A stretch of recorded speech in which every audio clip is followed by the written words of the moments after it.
The total value offered for this contract is $55,000 Canadian. I don't know what students get paid over there, but I think it's an attractive annual income, particularly for a student, and in most places, and that's only for one project and only schematic design. You got to pay off that student loan sometime.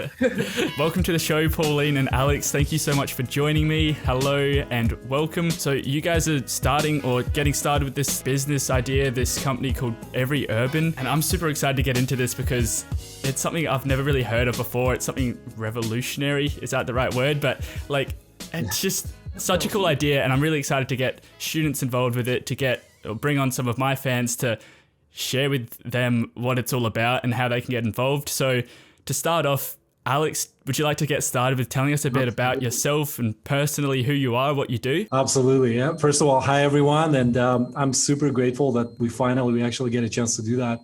I'm excited to share about us, our story. I thought I would give you my professional, proper, bio, but I'm sure everybody can Google my name and actually figure out these things. So I'll give you more personalized, I would say, flavor of Alex. Who is Alex? Lovely. So I start with a story when I was a kid. I like to look at the walls where my parents, it was very German engineered family.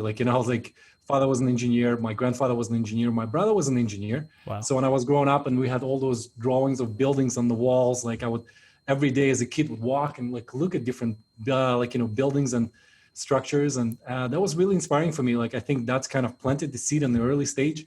I remember my favorite place was to go on the sandbox and just and build my own city. Right. So that was so inspiring. I didn't enjoy actually playing. For me, it was the most exciting to build a city and let other kids to participate and play there. But that's kind of planted this passion for creating and building communities.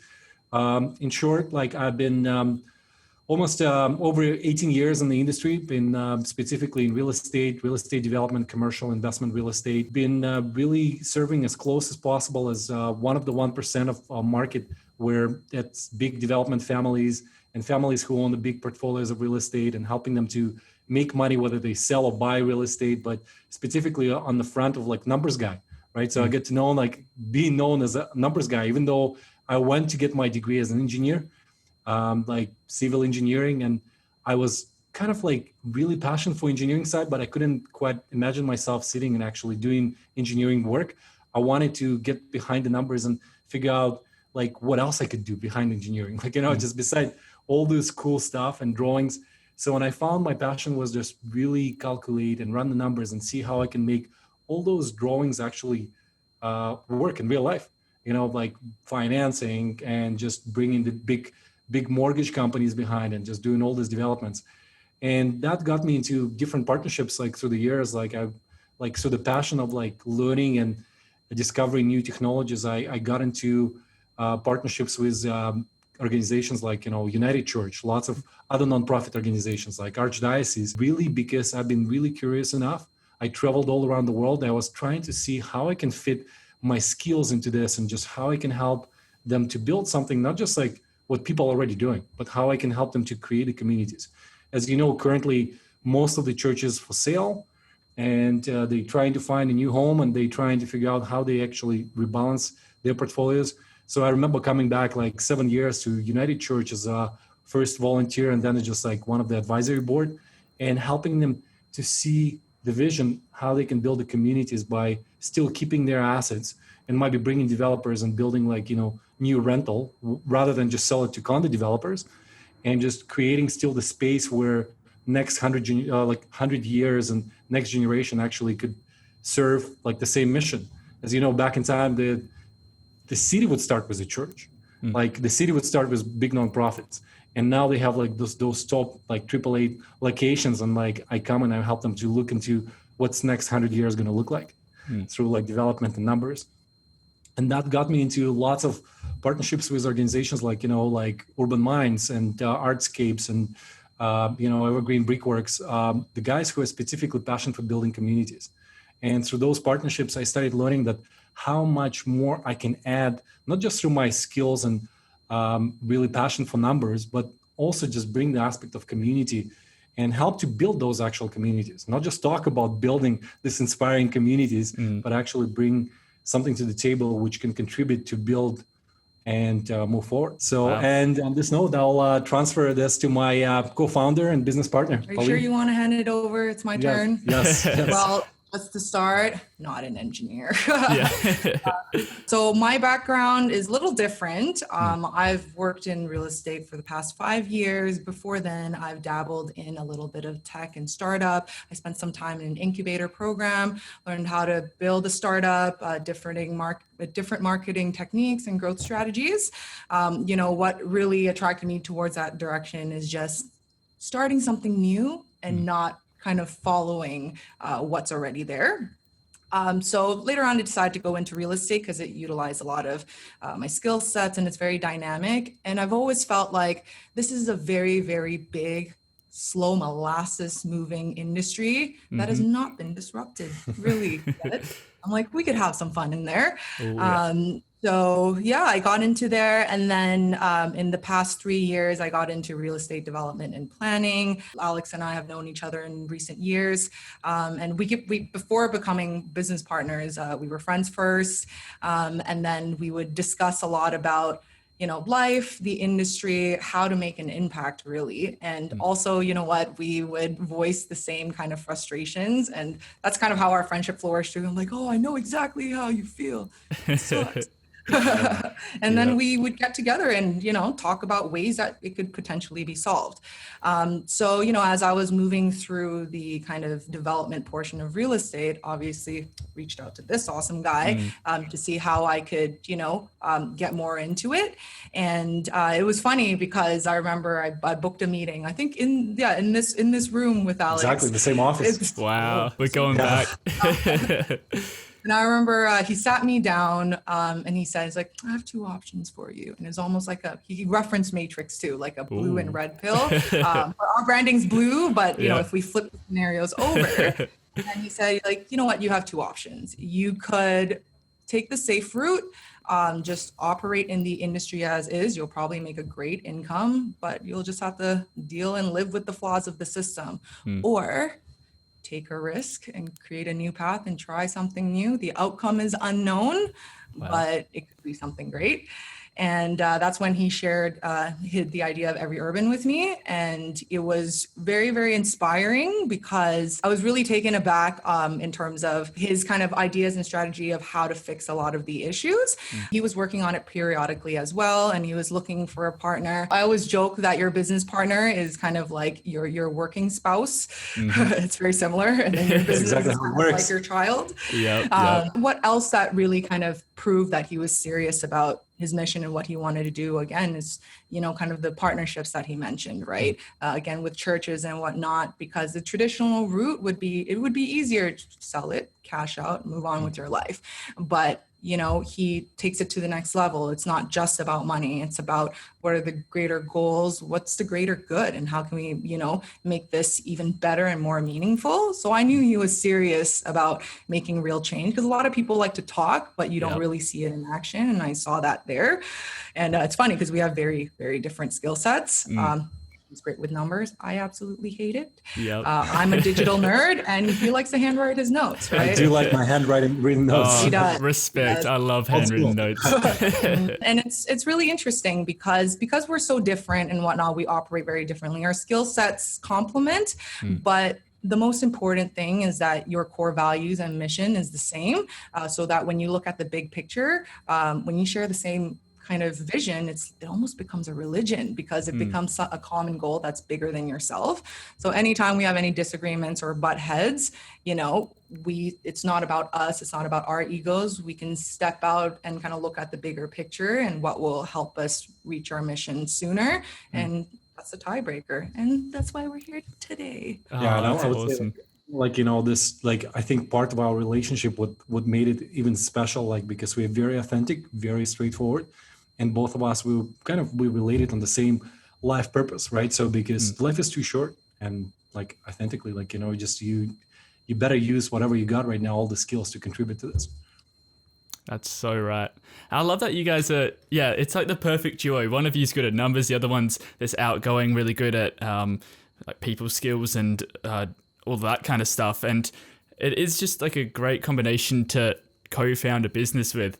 I think that's pretty cool. It's something special you guys have. It came organic because normally, like, I heard those perfect partnerships, but like it's only comes with like experience. Yep. And life. That's it. Yeah. 100%. So yeah, thank you guys so much for sharing about yourselves. Do you guys want to explain what EveryUrban is all about and what you guys' ambitions are behind EveryUrban? Absolutely. I'll take it on. Like, and I think it's just, kind of to step back. I think EveryUrban is just like lots of things. But the most important, like, if I'd simplify it, is a platform to create and build the best future communities, right? So like, and to specify like what we're looking into, like from developers' perspective, like connected to already the community of developers. I've been working with developers for past 18 years, right? So I've seen exactly what they're dealing with, what's actually important for them, what the pains they have. And I realized that most of them, they either stuck to the same architect, the same designer, which they pass from one generation to another one, and they're very like narrow-minded, right? So like, and I found this just kind of interesting because those are the guys who are building future, they're building communities, but they're very limited on what in front of them.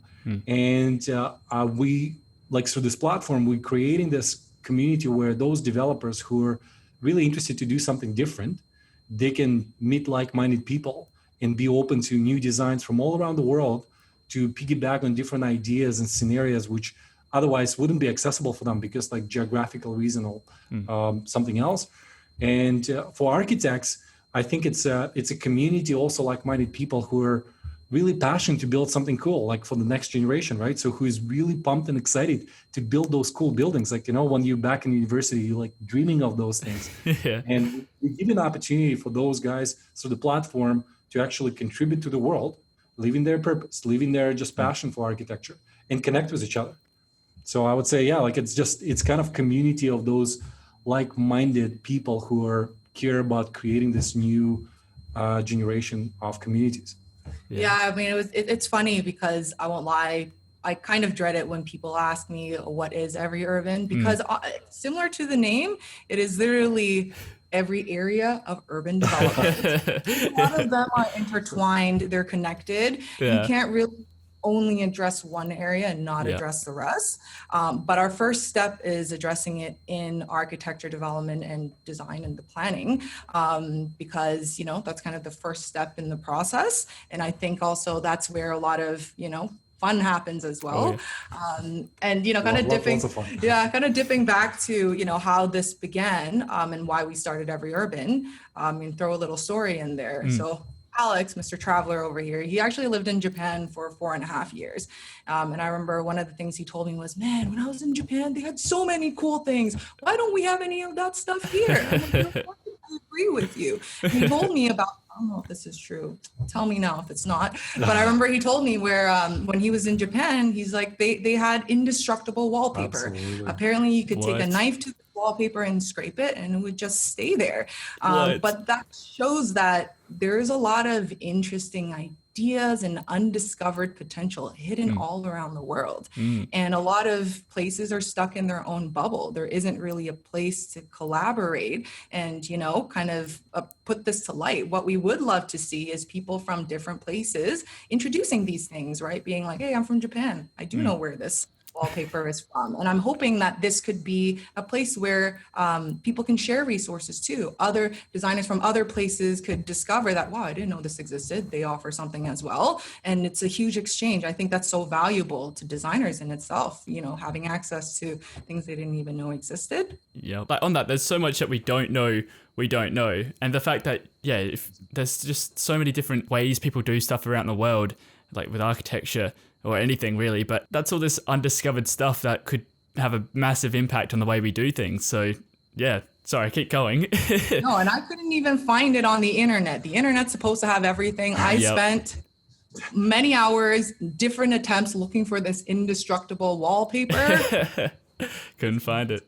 I can tell you that just, again, going back to my child, like since I was a kid, like I traveled all around the world. And again, this passion for just looking at the things differently, right? So I think that's every single human who ever traveled, Like they understand this power. When you go and you see the things which you would do normal way back home, you would see the things, the same stuff done like in different country differently.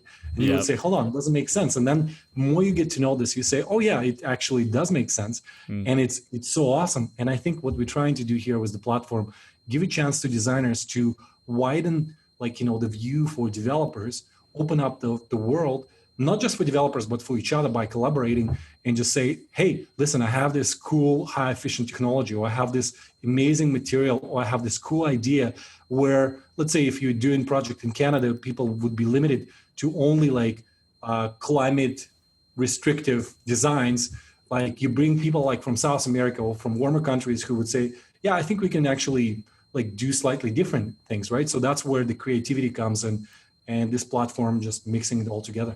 And where it's genuinely a passion for us as well, that, we're not just looking outwards for ideas. We're actively looking for things ourselves. To share. Because Alex actually, he's invested in cool building technology. I think in a couple of modular building companies as well, right? He's even before EveryUrban, he was proactively doing that. And that I think is something that we should be looking towards, modular technology, how to incorporate that into design and help it grow. It's faster, more efficient, and the more people use it, the lower the cost can become, and it can become more accessible to everybody. Yeah, awesome. I think what you guys are doing with EveryUrban, the idea is fantastic, and I'm keen to see how it actually works. So what a lot of students listening to this would want to know is, where do they fit into EveryUrban? What is their role in this new idea? I'll give you my like little story. Like I remember back my engineering school, like back in university, I remember that we used to work on case studies and those like projects, which were preliminary projects. And the sad part, like from early age, like I could recognize like all those resources were wasted, right? So because you're kind of working on something preliminary, which is never going to be used. You put so much effort and so much energy, and you like, back when you're back in school, you're on the fire. You're like, I'm going to change the world. I'm going to like do this, that. And it's funny because as soon as you finish the school, they say, forget everything you learned and just start over again. And it was sad for me because I was like, why don't you allocate this time to teach me and give me actually the chance to use my energy and skills under your supervision to design something cool, right? So where we see it all fits to to students and experienced architects, and like I find the most of the fire when the people like they just like an early stage of their life, fresh minds, and untainted, still excited, not broken, not spoiled by the industry, right? So because we go like both aspects. I see lots of architecture. It could go different way. Like it could go from being really egoistic driven or just like creative driven, right? So, and again, going back to this where it all fits, like I think it's collaboration is a huge part. Creating the like-minded community, as I mentioned earlier, where they can learn from each other, right? So we design the process in such a way where they can actually like simply look at some other ideas or collaborate with like other architect, like our head architect, let's say in Canada, and just learn from them and just contribute. And I would say no one wants to be first, right? So like just taking unexperienced talents. And like we've been lots of situations where the minute you finish the school, nobody wants to take it because they'd say, oh, you don't have any experience, right? And I've been in the same situation, and I've been frustrated because I would say, give me a chance, right? I know like how to contribute and do something cool, but nobody would want to give me a chance. So through the platform, we allow architects to actually do something cool, work on those real projects, not preliminary studies, prove themselves, finish the school already with portfolio of awesome projects before they go in real world, right? And I think this is really phenomenal, where we're giving them a chance to inspire them on the early stage. And just to add on that as well, I mean, again, I actually originally went to school for fashion design, and that's when I was the most creative with so many things. I had so much passion, and why let that fiery passion go to waste just because you're a student, right? And again, it's a chicken and egg predicament because, unfortunately, we have talked to a lot of more experienced architects that own firms, and especially with the COVID climate right now, employment is difficult for everybody. A lot of businesses are scaling back to prepare for possible hits like that so that they can sustain. That even before COVID, a lot of them mentioned that the amount of time and effort it takes to train a student because they really don't have the experience in a real world application. Some of them have said they're better off, dialing back on that and investing it in marketing instead. And, students need these opportunities to gain experience, but nobody wants to give it to them because they don't have experience, right? What a catch-29. But what's exciting about what we're doing is that we are kind of disrupting that entire hierarchy, right? Because what we do in the back to prepare for all of these projects, a lot of people can't see on the outside, and that's where a lot of our efforts have been. Anytime we get a project, we go through a very strenuous process, and we actually spend money on planners and architects to get a preliminary analysis. So we review the site, look at all of the parameters for design planning, and we work with experienced people to interpret that. So I don't know if it's this way in Australia or other parts of the world, but in Canada, a lot of the bylaws for design and planning were made from years ago. Yeah. 100%. Same here. Architects here would commonly tell you that if you stayed by the book, nobody would build anything. Experience comes in. Actually, a lot of it comes down to working with an experienced architect and planner that knows what you could get away with and how to negotiate with the city. It's a very back and forth process. In order for us to dial everything down, we process all of this information, work with these professionals so that, when the designer comes and looks at our brief, they can just focus on the design itself and just check off the boxes. Otherwise, they would have to interpret all of this information. Yeah. Especially as a student and not from this local environment, it's kind of impossible, really.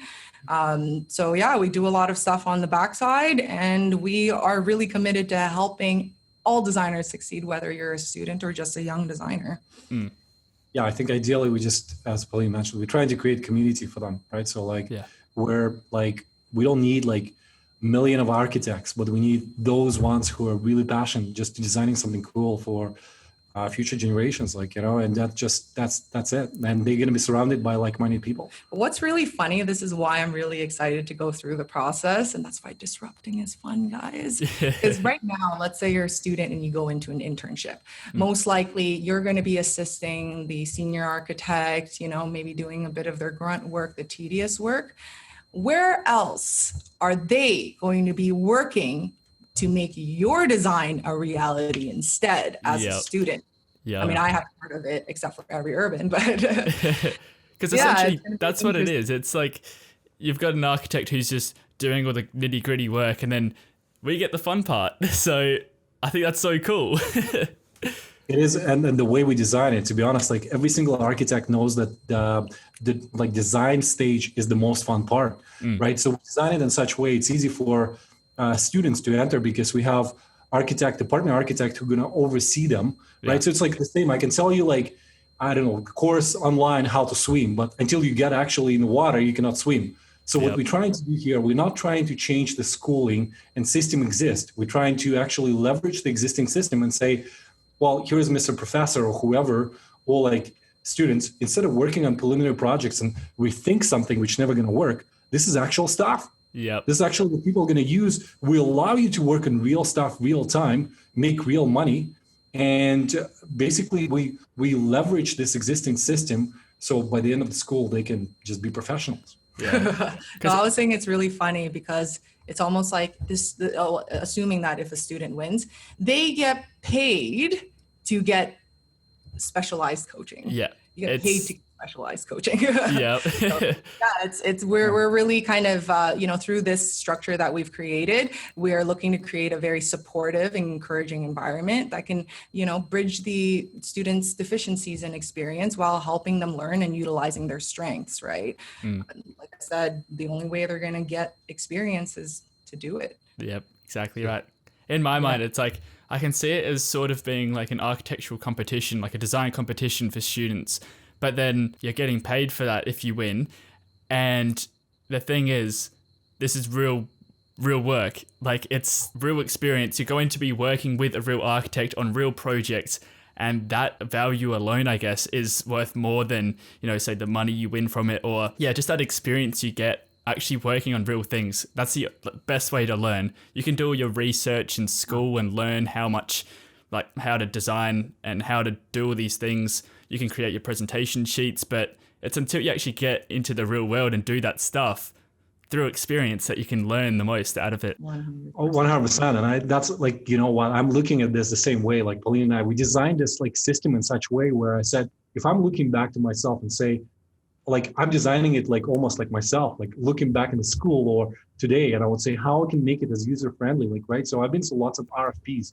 They're really lengthy, they're really complicated, and the chances to win, it's almost none. And you're kind of competing for pennies, plus you have to pay additional fees and timelines. It's like, it's really complicated. We wanted to design something really simple. It's easy to enter, easy to operate. It's literally takes 2 minutes to And like it's fill free. in. It's free. Right? So really, like, I'm looking back in my school years and I'm saying, what if I'm one of them, like, how would create this thing? And also we're looking holistically at whole system, saying, well, if we have architect of record, if we're taking away this amazing part designing, right, how he also can learn from this by different ideas from all around the world, like contributing, coaching, and helping the students. Well, even though this is open to all designers of all levels, students, young designers to experienced designers, but we really did focus on how to accommodate to students. That's why for any of our projects, we have the brief, but we also have the contract there because we believe in working transparently. And when we first started, a lot of people's concerns were, oh, is this a ploy to take advantage of students, get them to work really hard and pay them nothing, or make them work for free? It's actually, if anything, the complete opposite. For example, some people would ask, okay, what maybe could be comparable that an architect could look for a job, maybe freelancer or Upwork. And people have asked, what's the difference? So again, this is my opinion. Those sites are usually places where the person who's there looking for an architect is probably looking to save some money on that work. And, especially as a student, you're probably not going to have as much leverage as someone who's maybe graduated. But on top of that, you're probably going to be selling yourself short for your time. Whereas for us, that's not the way we operate. We actually work very closely with the architect that would be taking over the project to price it out at a price point that him as a professional would accept. So that means even students could be paid the same rate for their work, right? And even the way we structure it, we make sure to have the contract there because, this is a professional job. There are obligations and we want to be transparent as to what's been expected, how things work. There are no secrets. We're not in the business of doing anything like that, right? And that's why, we try to make things as fair as possible and also to protect them where, if you look at our projects, a lot of the times they're split into milestones. And as soon as the winning concept is chosen, you go through the contracting process, but they get paid immediately for the work that they've completed. So they're compensated. And then moving forward, it's just the application process. And we structure that to allow students to try and fail, meaning that we acknowledge we don't know if they are equipped to do the necessary revisions to have it approved. At the end of the day, it's still a business. We report to clients and they need that approved, that, we want to give students the chance. And if they're unable to do it, those funds would actually go towards the head architect because he would have to pay his employees to do it, but they're still compensated and covered for all of the work that they've done so far. Yeah, I think this is a big part of the platform. We tried to be fair. We looked at all the market, right? So as I said, we designed the system. What if we would use it, right? So whether you just finished the school, whether you're still in the school, like you have equal chances, right? So we're not undercutting anyone. Like we would say, whether you're in Australia, whether you're in New Zealand, whether you like in Japan or Europe, everybody has equal chance to earn money. Right. So fair money, which you would get if you would work in a project here. So it's not like pennies. We're not trying to undercut. We're trying to create community and encourage them to actually create cool designs. So we don't want to be staying on the way and put the roadblock. We're here to help you. Exactly right. Exactly right. And I've seen the kind of compensation you guys are giving for the projects. And that's the thing. Like, say you've got the job of doing, say, a full drawing set. If you do a site plan, you hand in the elevations and you don't do the floor plans and the sections, well, you're still going to get paid for the work you've done. And I think that's like, it's the most fairest thing I've ever seen in a contract, because it's you're really not trying to get free work out of students, which is, I hate to say this, but it's kind of what the architectural industry has a reputation of doing. So it's just so fresh to see this. Yeah, it's a sad part, like, and believe me, like I've seen it. Like that's one of the reasons and inspirations to do something different, because I've seen it all. I've seen the developer world, I've seen the architectural world, and we wanted to create something which is, again, we're here in the long term, right? So it's not just like we're like, okay, let's build it and we sell it. Like at this point, we're like, no, we actually, for me, it's life purpose. For Pauline, it's life purpose. And things like this is what kills their passion, right? Yeah. Working hard, not getting recognized, and not even getting paid. Yep. You know, like that's what kills innovation, in my opinion, and that's why we do what we do. Yeah, we want to be fair to everyone and just create something cool and different from what exists. That's awesome. So we've already touched on this, I guess, but the next question I had in mind was, why would architecture students want to get involved? And I don't know if you guys have anything specifically you want to say about this, but I'll hand the mic over to you then. Yeah, I'll do it quick. Like, first of all, easy, super easy to register. It only takes like a few minutes. Just go, it's free. 1 minute. Whatever. It's like, depends how quick you type. Maybe plus 10 seconds to verify your email. Again, like it's a really simple process. As I said, we design it like almost like for the people like us to create it.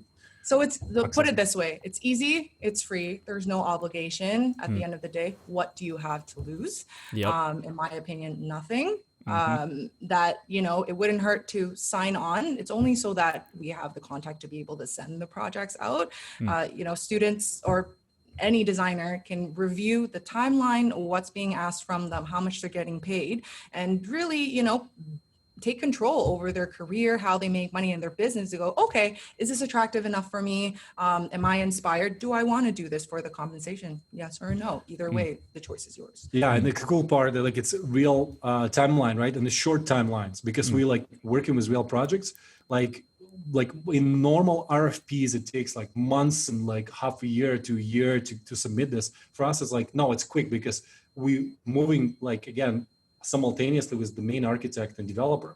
So we're trying to also give them a chance to earn money as much as they like want. If they want to do 1 or 2 or 3 or 5 projects a year. Yeah, and we try to, you know, expand the opportunities as much as possible. So for a lot of our projects, you can see we try to split up, let's say, structure design and interior design, or even landscape design or rooftop, right? Because we recognize that, you know, someone who's great at structural design might not be an interior designer. Why must you group it into one designer where each person should have their specialty shine, right? And then, you know, we offer it accordingly.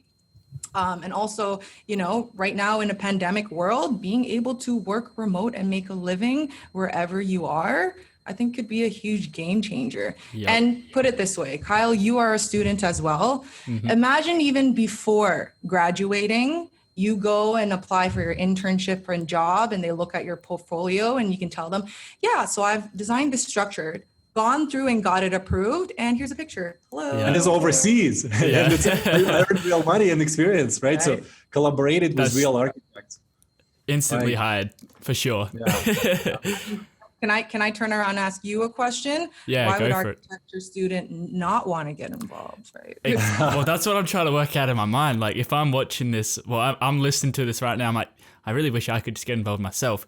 But that's the thing, like, everything you've just said here, it's just got to do with flexibility. So if you sign up, it's not like you're obligated to work on every single proposal you put out. Yeah, there's so much flexibility in the sense that if you want to do half a project and then hand up what you've got, go for it. If you don't want to, if you're, say, in your busiest time of uni and you've got too much going on, you don't have to take on a project. If you are in the holidays and you're like, oh, I've got all this free time on my hands, I need something to design, you've got that opportunity. So I think it's a great opportunity to sign up and get involved. Yeah, there's a lot of options, and actually just to add more as to how hard we've worked to make sure that students are protected.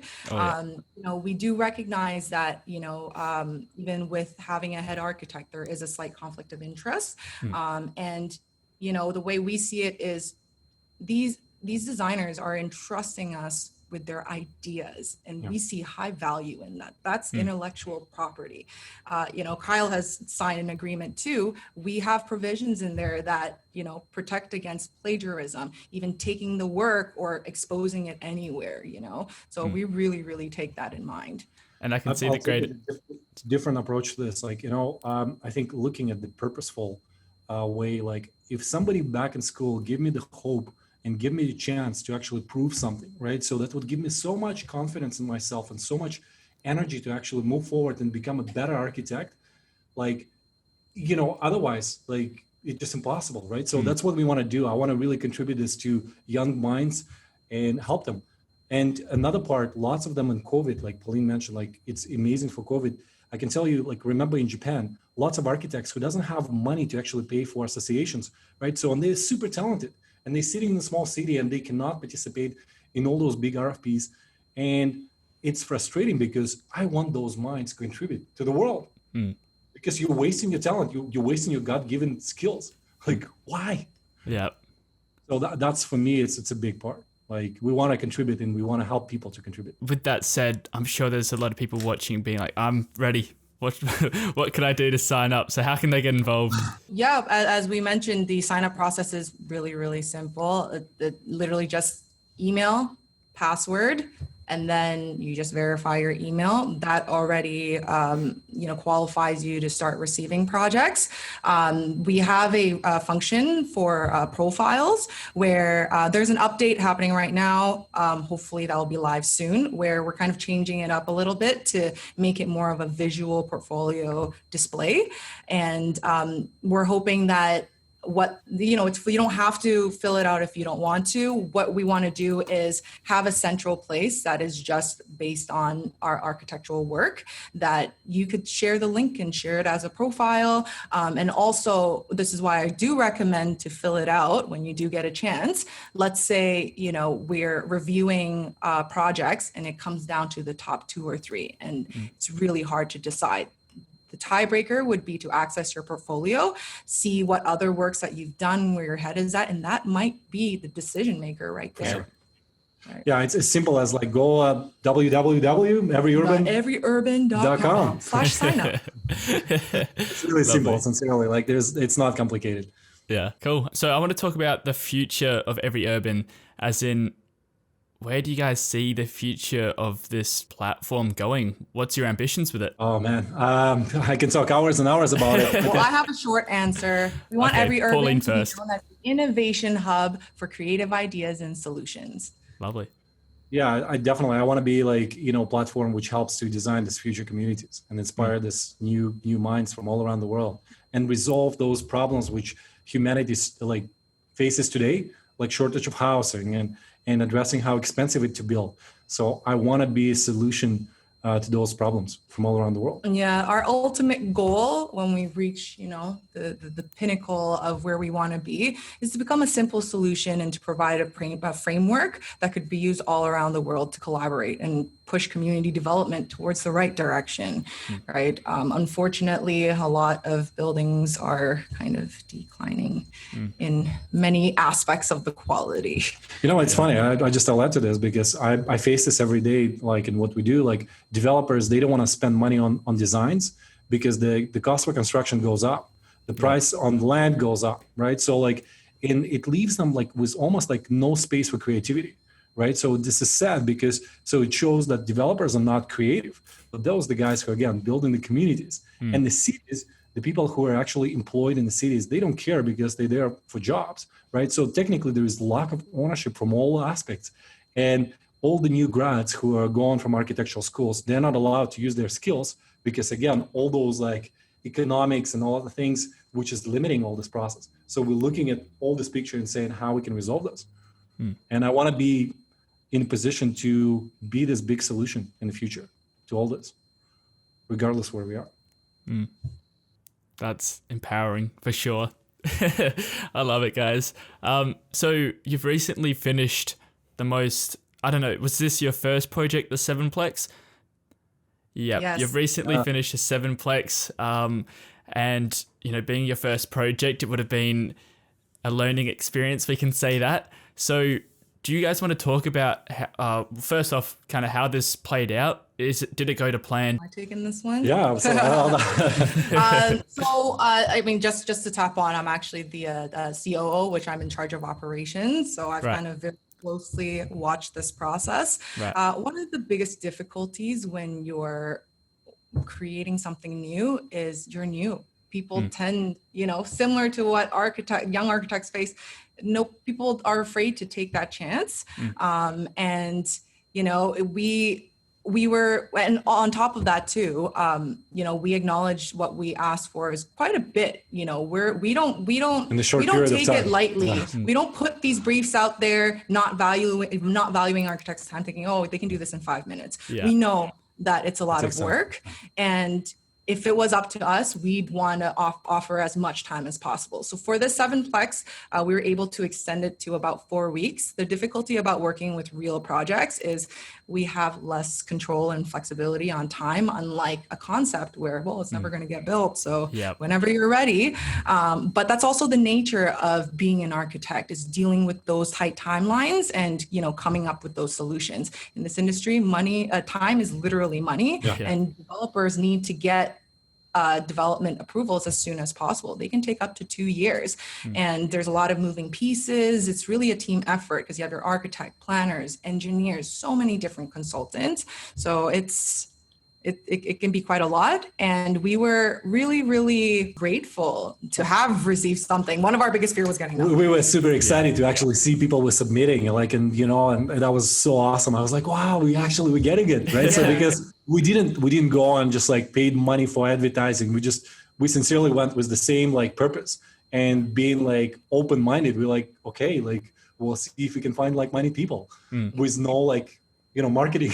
Well, I was the marketing, by the way, because we wanted to take a very organic approach, where we actually would go through platforms like Instagram to actually look at each designer's work and look at and feel that they seem like they have very good ideas, and we personally message them and invite them to join us. So it's not like, hey, everybody just come on it. I mean, please do join, but we actually do put the time and effort into search for talent to really show that we're serious and really dedicated into seeing what everybody is about.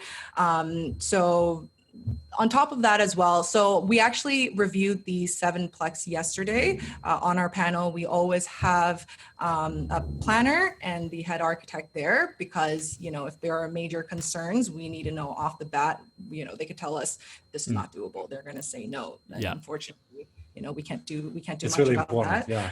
But on a great note, the responses were very good. They were very impressed with the work. They could see, it was enlightening details, for them too, too, because they weren't really expecting the level of quality. Usually right now, if you work with an architect and you're at this preliminary stage, we call it chicken scratch. We call it chicken scratch. We have it's just a line drawing. We have like, this internal joke, but it's just a line drawing. And when they got it, wow, a lot of it's like really high quality. They're like, we can tell that they put a lot of thought, a lot of time into it.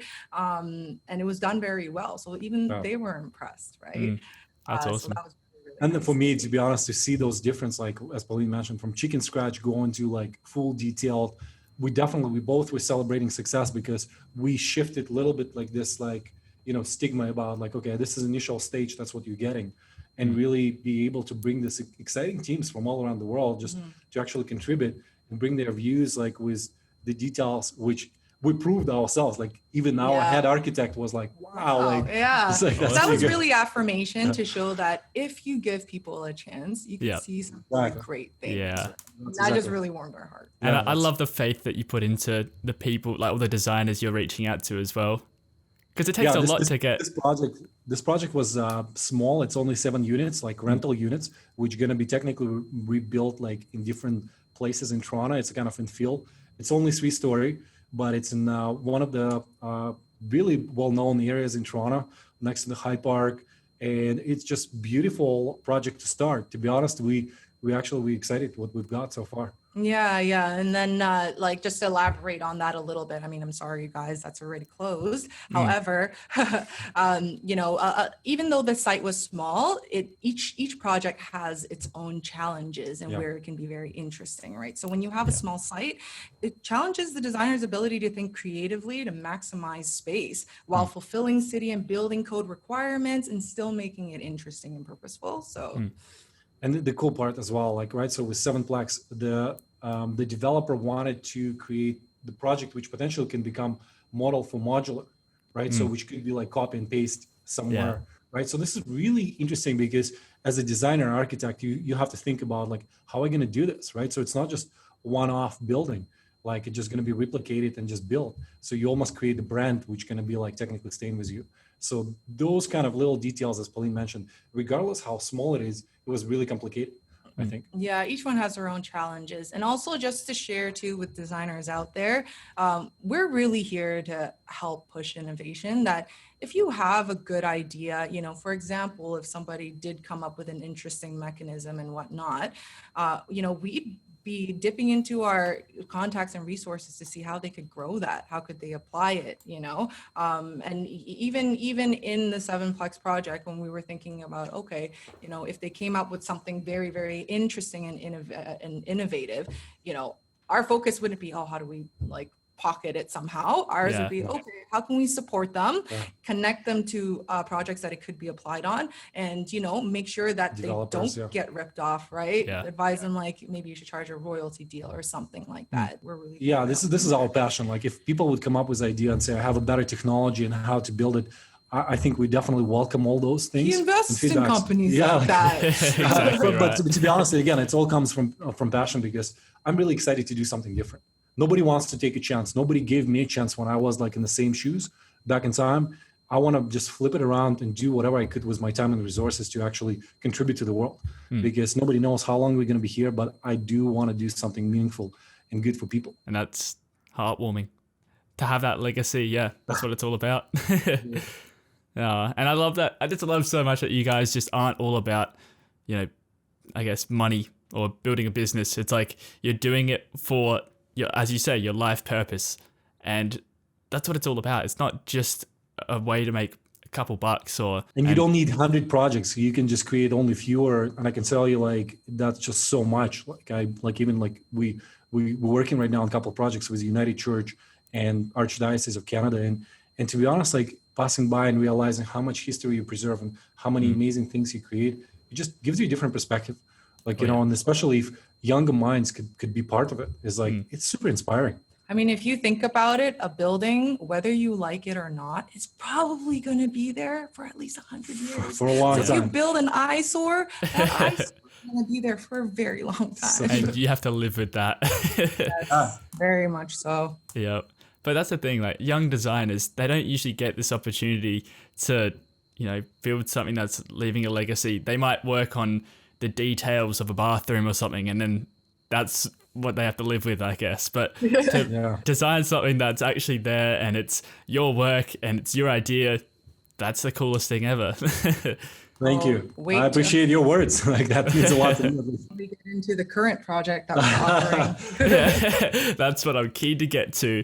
But yeah, it sounds like the 7Plex has gone well, but it's still going on, obviously. But coming up next is the 200 plus unit development. Do you want to briefly talk about what that is and go from there? Absolutely.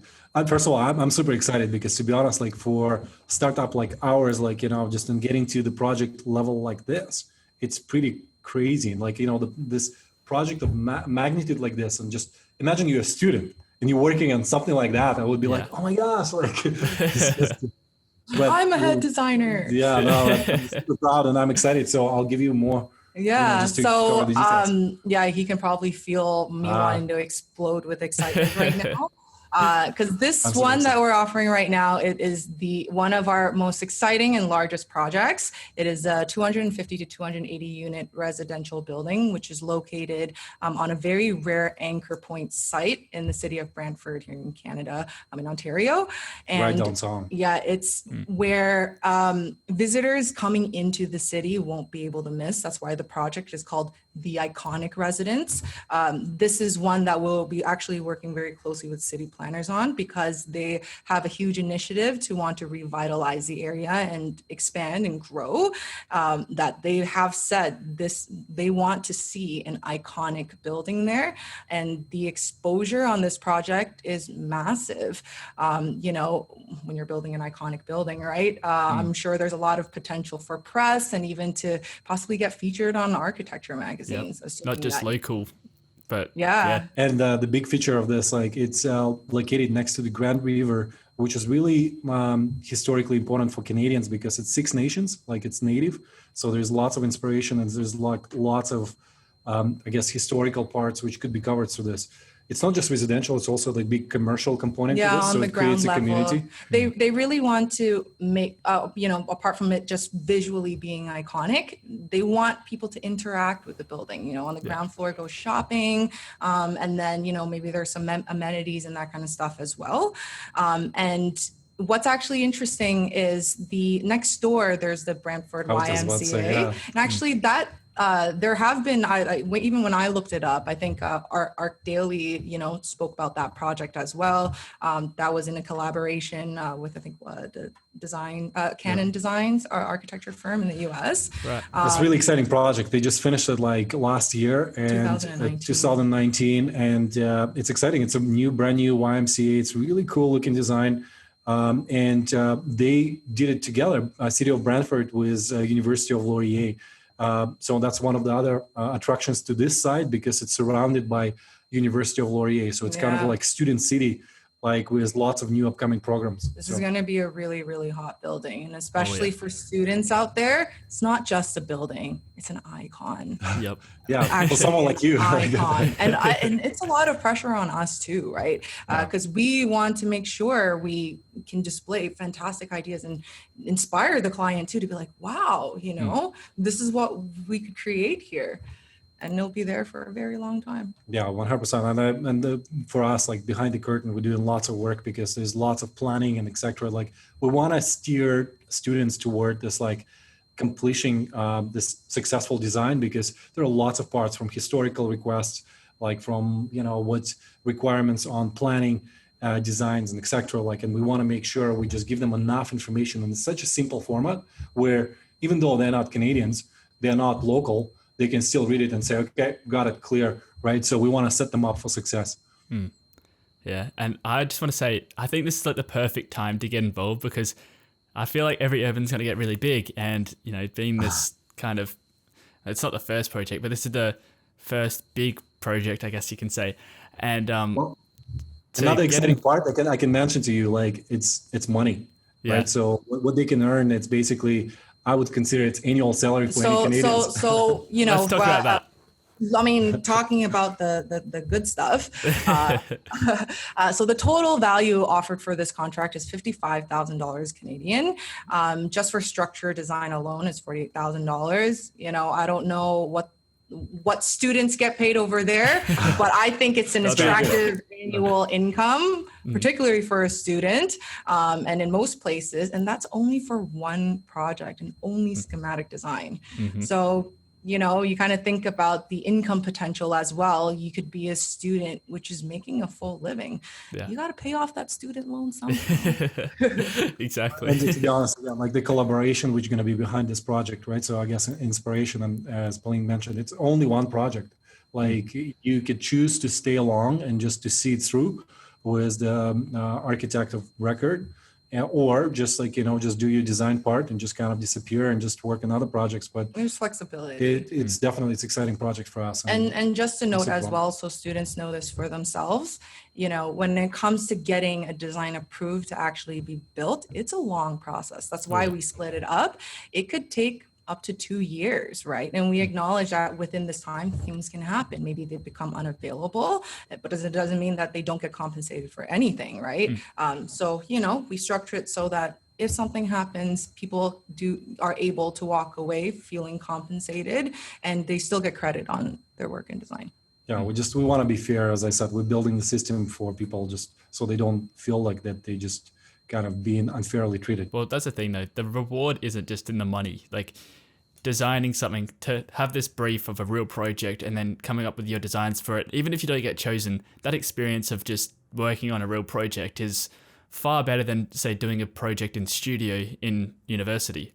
So yeah, the reward isn't just in the money, is what I wanted to say. And you don't even have to pay to participate, right? Yeah, exactly. It's free. I'll tell you the story. Like, I'm always referring like to the passion. Like, I remember community where I grew up, and if I ask you a question, you remember where you grew up, right? So it's so dear to your heart. And for me, like the passion of building communities was always like saying, if I can create this amazing community, safe and inspiring, clean and clear, and like, just really high-end finishes where people don't feel that they just like they kind of dump or they living like at the bottom, because we do lots of work with rental. I think you kind of set up like families. Imagine your young family, your little kid, you grew up in this community.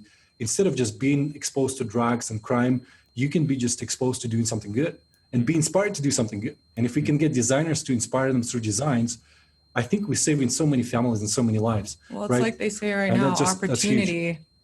Right, is providing opportunity and an outlet to, give it a shot. Yep.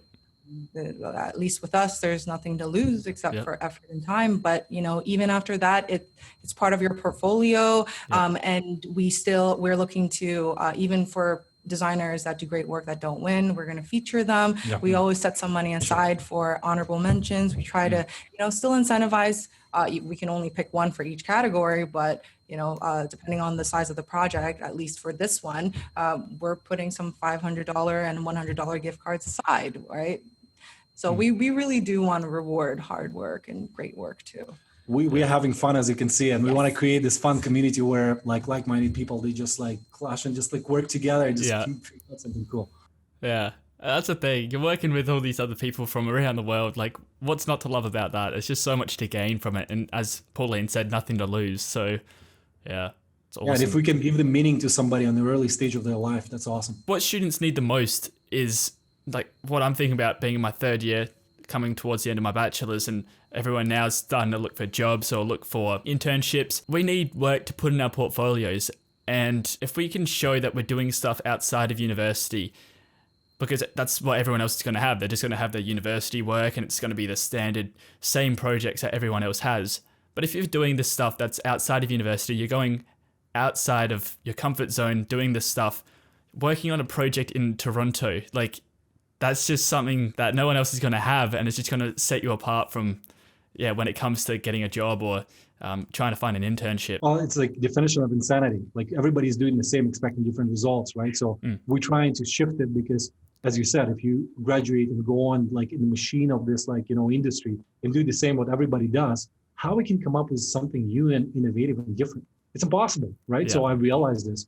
That's why we're looking at the high level and saying, we want to change this. We want to adjust it. We want to give a chance for people. I want to talk about, what do you guys think would make a successful design? If there's someone that wants to get involved in this 200 plus unit development, what are some of the things that you would suggest they do to be successful in that? For me, to be honest, like, I'm always looking what's behind the need, right? So I think if designer, before they start designing, they can do a little bit of study and learn the history and learn the community and read a little bit more into, our RFP set, because we do lots of this work specifically for designers, for you guys.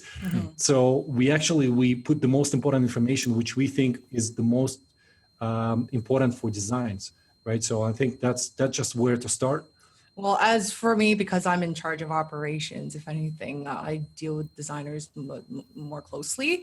And, one of the things that I said that I've noticed is the issue kind of across people in general is people don't want to apply themselves anymore. It's almost like they want it easy. They just want it handed to them. And I've kind of seen this evident too through, some of the inquiries that I get in. I've had questions from some designers where it was very clear they didn't even take the time to read, right? And, if you think of any job interview or any assignment or anything like that, read it, right? And then ask very educated questions, because that shows me that you're capable of reading outlines and interpreting them, which is the baseline of the job description. But what was really impressive are the ones that do take it very seriously, right? Because I knew that we were going to get something for the 7-plex because they would ask very, very valid questions. It showed me that they read everything in detail, thought about it very critically, and we invite asking questions, right? And if anything, I encourage it. We're here to help guide designers in every manner required to get the best results. And, I would correspond with them very closely. And it was a learning experience for me too. They would say, oh, here in this country, this is the law. I'm like, oh, wow, it's like that over there. It's not like this here, right? So yeah, that's probably one of my big things. Read, guys, read carefully, and take the time to digest it and think critically. And I agree, because on this part, like I can tell you how much work Pauline puts in this, and with the team, I can tell you it's like, please allocate the time. It's really important. And the lastly, I'll leave you with the question, ask yourself what community you would want to live in, right? So because I find when designers design and never think about people, they all like, design something you would live in. You would be excited to go in and say, oh my gosh, I live in this building, right? Did you hear about this building? Like, I'm living there, right? So I want people to be so pumped and say, I want to design this building. Yeah. Like if you give me a chance, I'll design the rooftop, I'll design the gym or whatever I need to be there. So I think that's the key. Yeah, awesome. I just want to add something to that as well. What I think would make someone successful or have a successful design. I think a lot of people think that they'll leave it to someone else or like someone else has got it. Like there's so much competition that they worry that they're not going to have a good chance at winning. But I think the greatest mindset change to have is that as long as you're working on what you want to work on, you've got your own vision for the project you want to do and you put in that hard work, it doesn't matter what everyone else is doing, because I guess the way to reword that is to not care about what other people are doing and just to focus on your own stuff. Well, but even so, right? I want to let students out there know, even if you don't win, if you do submit great work and we see it, we will find a way to help, get it noticed. We will share it, putting in our Instagram page. And we reach out to you, and even so, think about it this way: when we deal with our clients, they obviously are going to want to see, okay, what kind of stuff do you get in? We will show them those works, right? We're looking to get great work, exposure, however and wherever possible. So put it this way, it's not your regular competition. It's actually not competition. I don't want people thinking just like worried about, oh, I'm going to lose this. It's like, there is no way to lose. It's a community of like-minded people. Share your ideas, because if it's not this project, you're going to get noticed. We're going to reach out to you and we're going to collaborate maybe on other projects which we have. And if you're good only at design portion, we also just going to reach out for the future projects and say, do just this part and forget about that part. Maybe we can match you with somebody else. So it's all about, we're passionate for this. We want to find a talent and we want to collaborate and embrace the talent and move forward and just grow those talents. Yeah. See this more as an opportunity to express yourself, right? And we'll tell you right now, great work will not go unnoticed. 100%. 100%. Awesome. So thank you guys so much. I'm going to, I guess, start finishing up, but I want to say, if there's someone that wants to get involved, we've already talked about how you can get involved by signing up on the website. So that was everyurban.com/sign up, I believe. Ching, I'll put a little ding sound there or something. And then, I guess I want to say, is there Instagram. anything? Oh, on Instagram as well. Make sure you follow EveryUrban on Instagram. And then I want to ask you guys, is there anything else that you want to say? Is there any way we can get in touch with you if someone wants to get involved? First of all, I want to say thank you to you, Kyle. Like, I'm really inspired by the work you're doing. And I can tell you, like, we really, as you can see, like, really authentic. We look through lots of influencers and as well as like people who have passion from the industry. I was really inspired and surprised to find someone like you and the work you're doing, man. Like, I wish back in university, I have someone like you in my life. So definitely give me more fun and inspiration. So I'm grateful for this. Keep doing it. We definitely here for you. We want you to be part of the team and we're going to continue supporting you in any way we could. And as I said, like, man, thank you for what you're doing. Yeah, I got to give Kyle some love too. All you viewers out there, just know he sacrificed himself for you, because in working with us, and to be fair to all of you, he can't participate in any of these projects. Exactly. He signed a contract. And now we talk about sorry, go on. Oh no, I was just saying, but he selflessly brought himself on board, came on board with us in our invite, because, we work with a lot of professionals, but we don't have someone who can represent the students and be able to, give us feedback from a student's perspective. And where we hope to kind of, grow with Kyle as well is that through him being participating in this process and seeing how things are actually in a real world setting, I'm very sure he is going to find a lot of really useful tips and information to share. How you with can you improve. guys. Yeah. And cool technologies, all of that stuff. That's what I'm looking forward to the most, being able to share everything I learned from EveryUrban as well. Well, and I'm inspired, to be honest. We will look at lots of people, as we mentioned before, and I love your authentic self, just how you just been there, and just because you're passionate for this. Yeah, Kyle is not a sellout. I remember, was trying to scope out what he would be, how I could bring him on board. And, he even said really early on, he was like, it's not about money. It's more so I need to trust and believe in what you guys do. So I respect that. And I'm grateful because we looked at lots of partnerships and, people in the market, because we're looking just to grow, obviously. And to be honest, it's with all this noise out there, it's hard to find people who are really authentically genuine, and caring about this stuff, because we know we're going to be here. Yep. Yeah, it's very important to surround yourself with the right people. I guess. Thank you. Thank you. You guys so much. Oh, you guys are amazing. And that's the thing though. That goes two ways. Like, you guys say I'm genuine and I'm not about all the money and stuff, but that's what I saw in you guys as well. So the fact is, I think this is going to be a great collaboration, and you guys are awesome. And I'm super keen to share everything I learned from EveryUrban and all the projects we work on, and super excited. Me too, man. I'm super excited to have you on the board. So thank you for this. So just to wrap Keep up, growing together. we are on Instagram, EveryUrban. We follow back, by the way. We're also on Facebook, but we're most active on IG. You can contact us through IG. We respond very often. Alternatively, you can also email us at assist@everyurban.com, and also go to our website. We have a contact form there if none of the previous options are preferable. Please send us a message. We would be happy. We're very welcome friendly. to see your feedback. Yeah. We're very, We want to friendly. improve. We keep improving. Yeah. For sure. And Pauline and Alex are not just passionate about getting this business involved with you guys and getting you guys involved with the business, but you can see just the amount of emails I get from Pauline, just trying to not just spark conversation, but trying to send me helpful stuff. I know she spends hours just putting together the content she does, and I find that invaluable is the word I was looking for, but they truly just want to be helpful. So definitely get in touch with them and find out what you can do for them as well. Thank you. Appreciate it. Guys, Awesome. With that, we will end and wrap up. Thank you guys so much once again. And Thank you, Kyle. We love you so much.